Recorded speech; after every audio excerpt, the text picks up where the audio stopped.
I am the one who always brings together, unify, speak life, and encouragement. To prophesy means to edify, to encourage, to build up. I'm not the one who tears down.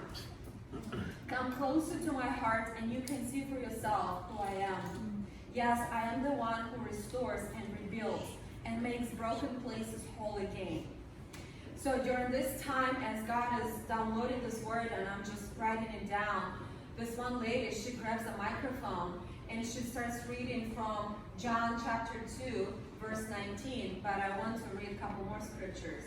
So, and this is when Jesus comes to the temple and he sees all this nonsense that's taking place in the temple. So it's John's answer.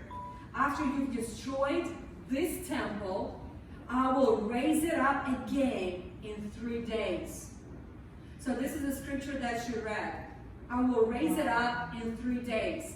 And she started talking about acceleration, how God is accelerating the time. It's not going to take a long time anymore. It's not going to take years and decades. And then it says that Jewish leaders say, this temple took 46 years to build, and you mean to tell us that you will raise it up in 3 days? But they didn't understand that Jesus was speaking of the temple of his body. So this is his body. And this is his body that he's bringing together. And I just sense such a fear of God for all of us, especially us as evangelists. A lot of evangelists, they're like very enthusiastic and they're competitive and they just like to say things that didn't really happen or exaggerate or like all of these things. And I just believe the Lord is calling us as a community, as a body, to be pure, to be holy. Yes. Jesus turned over all the tables, not because he was just angry and he wanted to show his anger issues. Jesus threw out all these tables and turned them over with money and stuff and like all these names. Like, what did you make out of my house? This is my holy temple. So this is us. We are his holy temple. So I even feel the call for us to consecrate ourselves to the Lord. And it's not just one-time deal. Consecrate our thoughts, our motives. When you do what you do, why do you do this? And this is another word that God gave me a couple weeks ago. And he showed me our hearts like a garden. And like those trees that he hasn't planted, he wants to uproot. And I'm just praying and asking God, whatever you haven't planted in my life, uproot it, take it out. Whatever thoughts that are not of you, uproot and take these thoughts out. Every single thing, because there are a lot of good things that we can be involved in. And if it hasn't been breathed by God, then I don't want it, Lord. May it fall to the ground. For us, we're living in this very strategic time, so there is no time to waste. God is accelerating the time. We know the things that are moving really, really fast right now. So, and the Spirit of the Lord is saying, get ready. Get ready. I'm coming back for a lovesick bride. Let's set our standards even higher. Let's not be like, oh, is this okay to say or it's not okay to say? If you have a thought like this, then don't say it. Don't do it. Don't go these places. Like, this is a call for us as a body to be pure, to be holy, to come together. So, and then the Lord kept on. I started asking him, like, Lord, what is my part? What can I do? And this is, I haven't shared this with anyone, but I really felt right now I just need to say that I believe it's going to speak to some of you too. That God has called us to be like a bridge, to build bridges, not to burn bridges, to build bridges, to humble ourselves, to go low, low, low, low. Then you can't fall. When you go low, you can't fall. And then the Holy Spirit told me,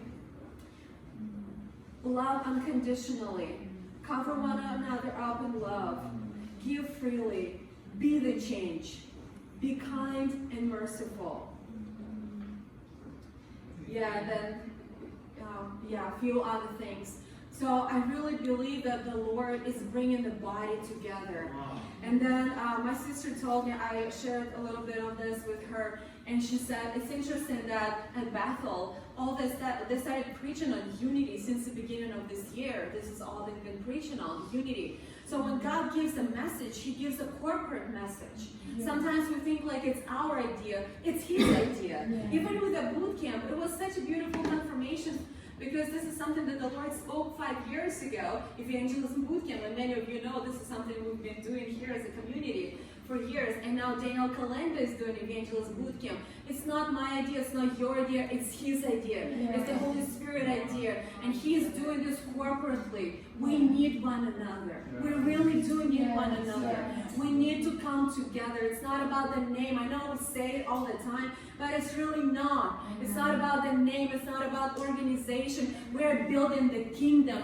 So we need to have the mindset of the kingdom. This is the kingdom. It looks different. So I really feel God is calling us to be radical, to be lovesick for Him. He's not coming back for an employee. He's coming back for a lovesick bride. So let's just cry out to be lovesick.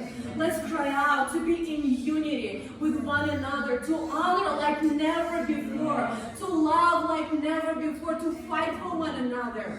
And another thing, unity is not cheap. It's not. Unity is costly. Unity costs us everything. First of all, it costs us our pride.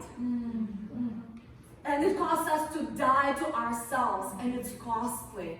Yesterday I was listening to an autobiography, Amy McPherson. I probably didn't say it right. But, you know, I did? Okay. And I'm like, Lord, what can I learn from this? And one thing that really stood out, that she was running all alone. She didn't even have people in her life to speak into her life. She didn't even have close friends. She had a couple bad marriages, and she was running all alone, and she did make some mistakes. So what can we do if we're going to be accountable to one another? If we're going to submit to one another in the fear of the Lord?